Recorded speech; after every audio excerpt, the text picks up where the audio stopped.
Assalamualaikum warahmatullahi wabarakatuh. Kami dari kelompok 2 ingin memperkenalkan diri sebelumnya ya. Yang pertama saya sendiri Jeffrey Setiawan, yang kedua Muhammad Irwan Zulimi, yang ketiga Muhammad Mawardi, dan yang keempat Andi Rifki. Di mata kuliah manajemen jaringan kali ini saya ingin mempresentasikan tentang model referensi jaringan. Model referensi jaringan di sini ya ada dua. Yang pertama itu model referensi OSI atau Open System Interconnection, dan yang kedua model referensi TCP atau IP. Model referensi OSI atau Open System Interconnection itu singkatnya adalah model referensi yang diciptakan dari sebuah kerangka yang bersifat konseptual. Tujuannya itu apa dari pembuatan OSI ini?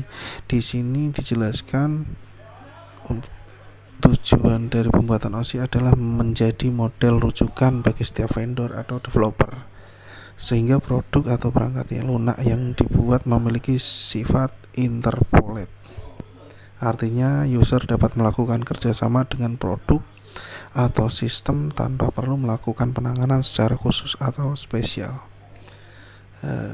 Berikutnya ini adalah gambar OSI layer menurut klasifikasi. Di sini klasifikasi diklasifikasikan dalam dua kelompok. Yang pertama itu upper layer dan yang kedua lower layer. Upper layer itu singkatnya itu lebih berorientasi pada aspek human interaction atau interaksi antara manusia dan komputer seperti itu. Dan sedangkan yang lower layer merupakan inti dari proses komunikasi data. Ini hal yang menjadi perhatian utama pada network engineer. Berikutnya mungkin bisa disampaikan oleh rekan saya yang lain. Assalamualaikum warahmatullahi wabarakatuh. Baik, saya Muhammad Irwan Zulimi dengan NIM 2012-0018. Saya akan melanjutkan apa yang tadi sudah disampaikan oleh teman saya Jeffrey Setiawan. Langsung saja, 7 model OSI layer. Yang pertama ada application layer atau lapisan ke-7.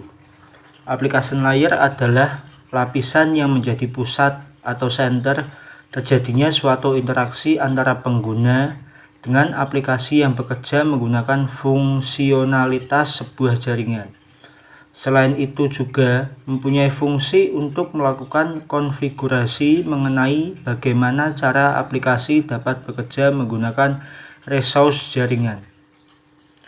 Kemudian yang kedua ada presentasi layer atau lapisan ke-6.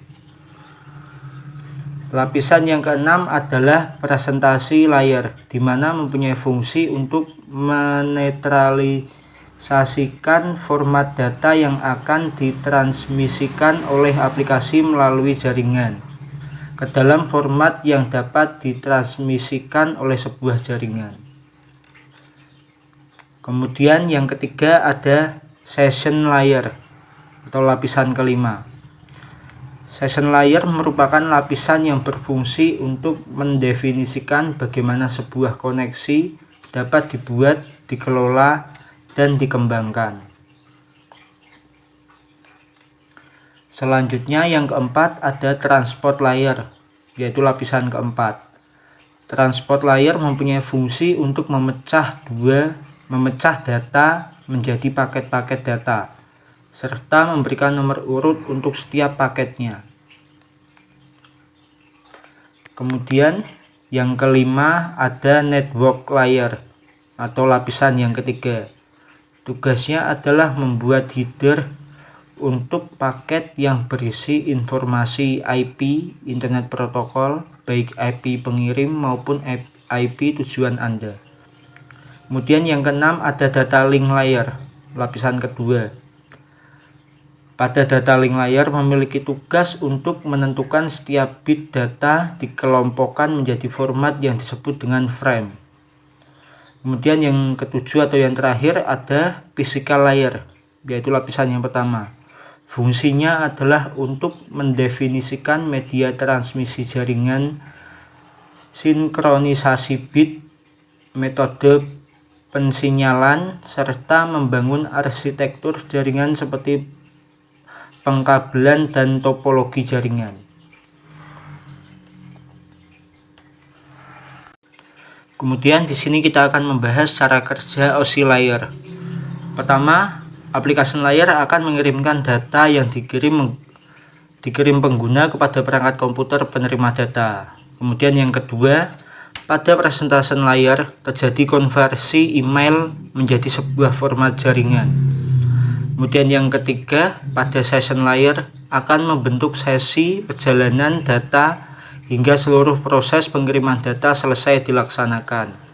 Yang keempat, di dalam transport layer pengirim melakukan pemecahan data. Kemudian data tersebut dikumpulkan pada transport layer penerima.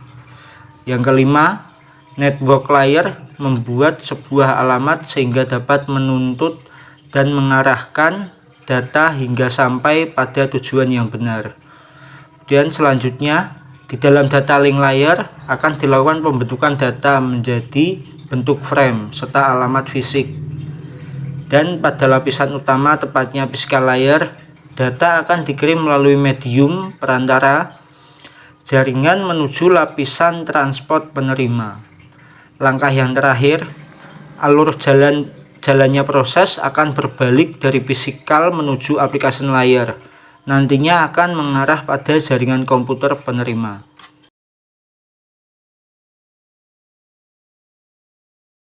Model referensi TCP atau IP.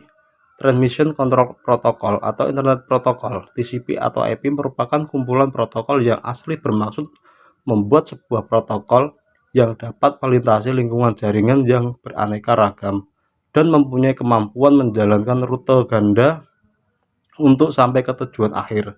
Fleksibilitas merupakan hal yang sangat penting.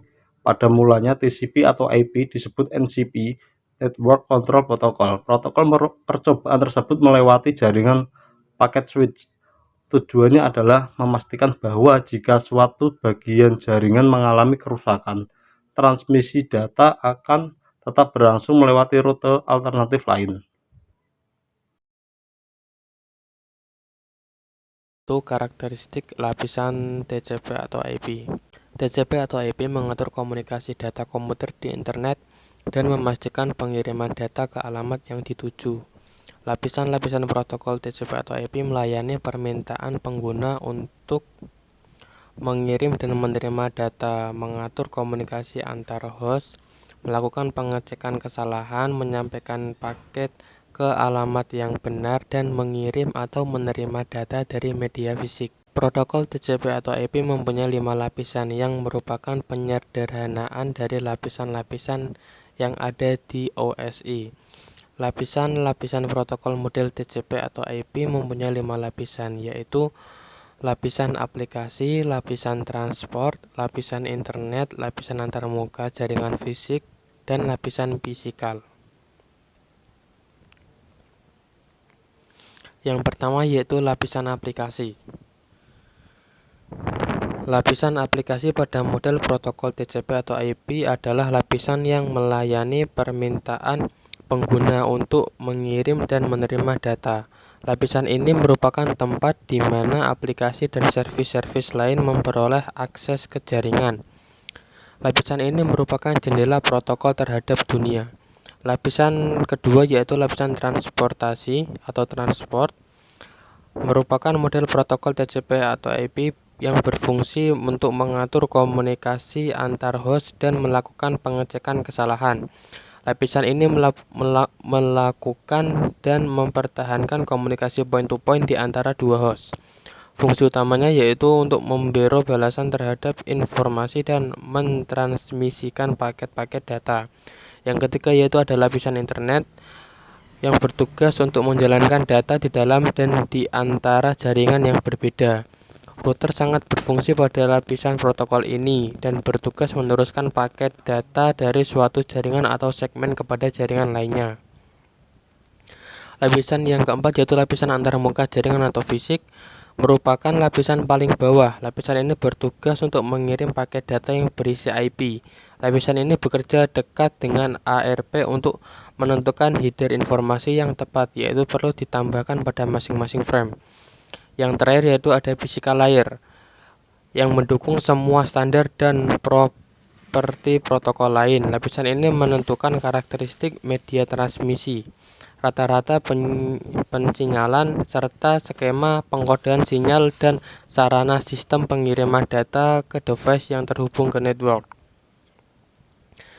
Berikutnya itu ada gambar tentang lapisan-lapisan tadi. Oke, selanjutnya yaitu ada cara kerja protokol TCP atau IP.